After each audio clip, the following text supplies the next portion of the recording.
The Dinahan Double Barrier Reef off of Bohol Island in the southern Philippines is one of the richest marine biodiversity hotspots in the world. But just a short boat ride away, more than 1 million people depend on these fishing grounds for their food and livelihoods. Rice may be the staple food of the Philippines, but fish provide most of the protein in daily diets. And as the population of communities like this one soar, nearly tripling in the last 3 decades, the effect on the reef has been devastating. Fishermen are resorting to extreme tactics to boost their declining catch. We captured one boat this morning. Nazario Avenido and his group of volunteers operate 24-hour patrols trying to protect their local fishing grounds. Illegal fishing has become rampant. Many use dynamite or cyanide, indiscriminately killing everything within their reach. Avenido has confiscated more than 50 boats and hundreds of illegal nets in recent years. Today, he seized this boat. Its owner, who escaped capture, was using a banned net that wreaks havoc on spawning grounds and sensitive corals.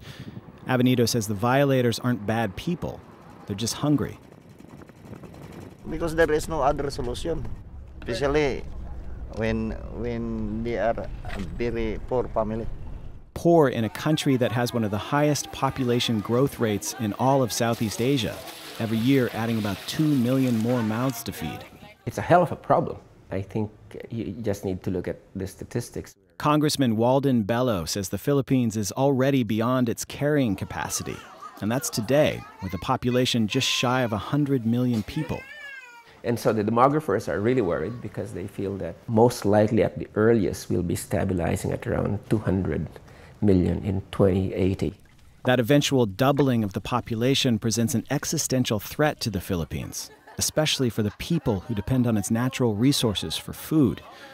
I traveled to a rural fishing village called Umay to see how the issues of population growth, food, and the environment are connected.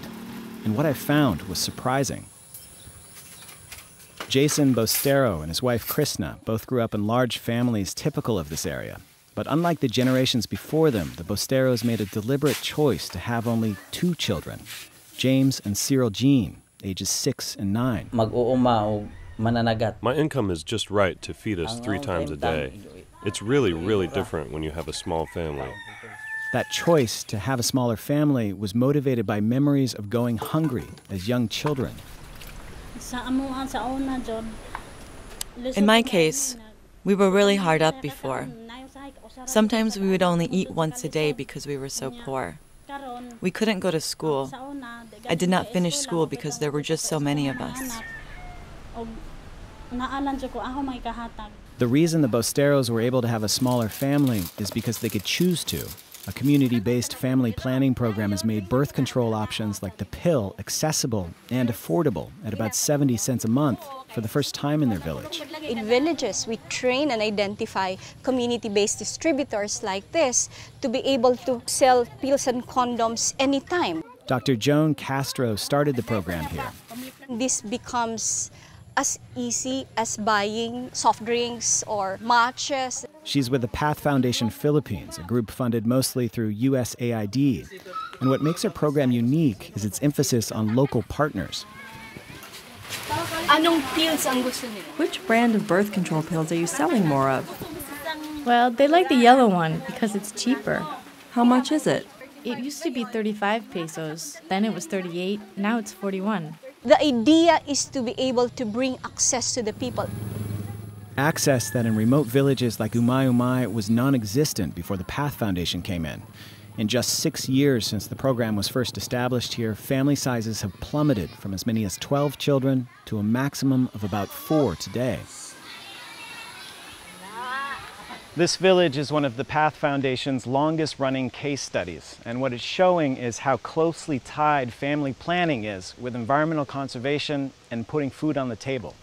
Out on the Dinahan Double Barrier Reef, where Jason Bostero fishes every morning, the shift to smaller families is already paying dividends. He and his neighbors have created a marine preserve to help revive fish stocks, and it's working. With smaller families, thinking about future generations is a luxury fishermen like Bostero can afford.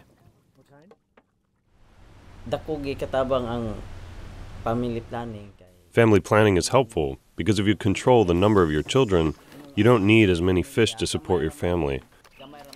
If you have many children, it's difficult to support them. Outside of Umayamay, where birth control remains largely out of reach, the struggle to put food on the table from one day to the next dominates life. Down the road, the gymnasium in the region's main town, Ubay, was filled recently with people waiting to collect government assistance checks for food. Many stood in line for up to 12 hours.